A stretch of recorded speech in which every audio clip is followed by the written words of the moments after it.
There are two ways of growing. One is eliminating the negative. Going into the mind, seeing the cause of the problem, which originates in a thought sometime in the past, or many thoughts. And when we see this thought, when we bring it up into the consciousness, we naturally let go of it. We see how silly it is to hold it and correct that behavior.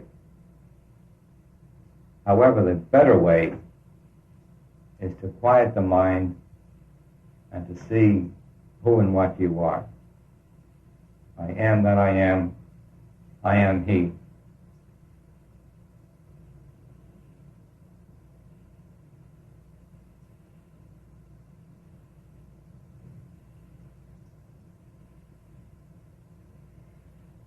All right, now I'll take up a step below where I was talking.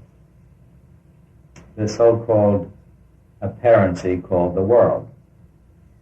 The world is only an illusion that we created. Someday you'll discover that you created this entire universe.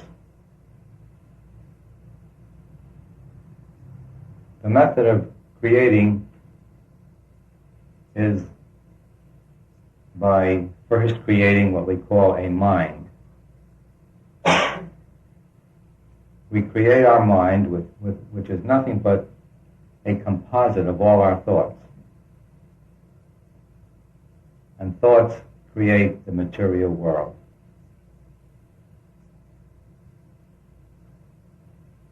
Every little thing that happens to each and every one of us is created in our thinking. We set up a thing called time, which makes it even more difficult to see things because we think now and things might happen years later.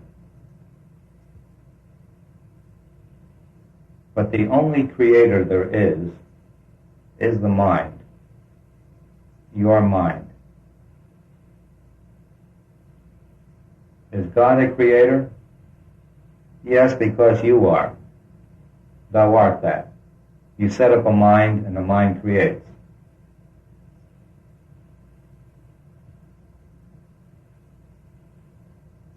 It is good to discover that everything happening is caused by our thinking. Everything that happens to us is created in our own thought. It's a stepping stone toward realizing that we are the creators. First you discover that you created your trouble.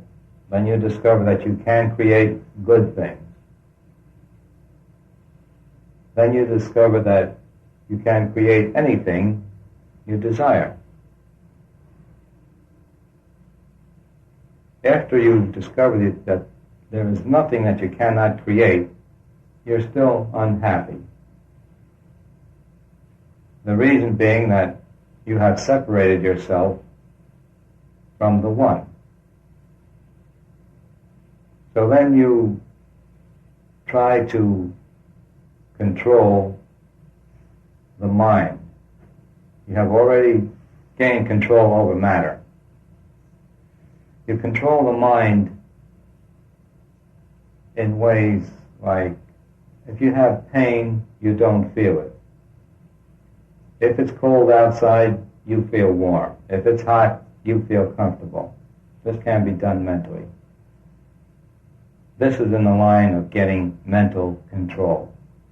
When the mind is really controlled, then you'll eliminate the mind. When the mind's eliminated, there's nothing left over but the infinite self that you are. So we start by becoming masters over matter. Then we become masters over mind. Then we become masters.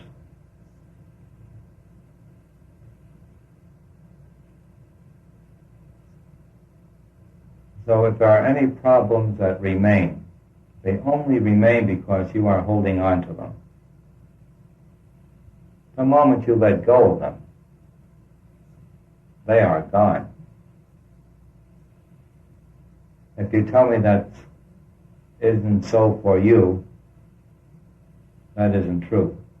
The truth is you're still holding on to it, telling me that it doesn't work. Now, trying to get rid of a problem is holding on to it. Anything we try to get rid of, we are holding in mind and therefore sustaining that problem. So the only way to correct a problem is to let go of it. See not the problem. See only what you want. If you would only from this moment on see what you want, that is all that you would get, what you want. But you hold in mind the things you do not want very strongly. You struggle to eliminate the things you don't want, thereby sustaining them.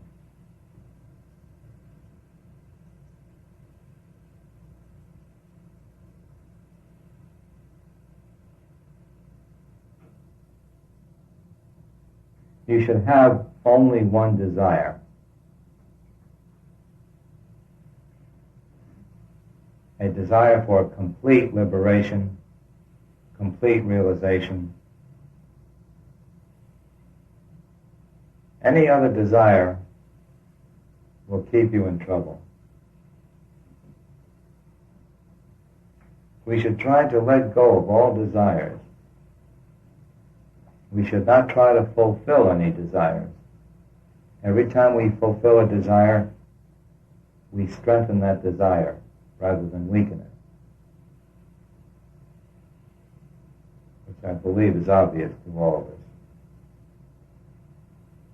That we never satiate desires. The more we try to satisfy them, the more we want of them.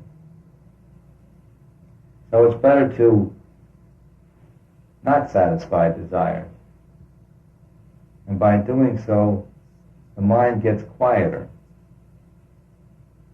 When the mind is quieter, we have a better chance to see the truth. When we see the truth, we scorch the desire. And this is the better way, actually the only really effectual way of getting rid of desire. When you see the truth, desires are scorched, because a desire is trying to be your own real self through some indirect means, through some person, through something. When you see this, you let go of these silly desires, because why struggle through an indirect means to be that which you are? The indirect means cannot make you what you are, so it's fruitless and extremely frustrating. Therefore, we have this frustrated world. They're all trying to satisfy desires. It's absolutely impossible to do it. And they go on and on, lifetime in, lifetime out, until we recognize that desires are our enemy.